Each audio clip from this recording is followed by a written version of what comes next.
Hello everyone! In this video, I'll show you how to buy gold on Trading 212.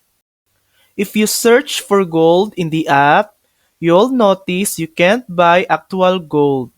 That's because Trading 212 doesn't offer physical gold or gold ETFs in some regions.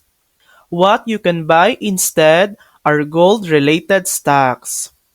When you search gold, you'll see companies like Barrick Gold, Gold Mining, Royal Gold, Kinross Gold, and more.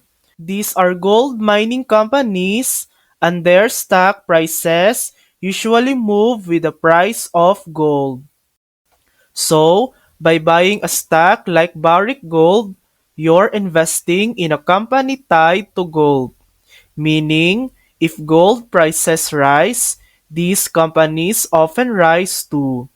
Unfortunately, you can't directly buy real gold on Trading 212. Thanks for watching! If this video helped you, please like and subscribe for more helpful tutorials.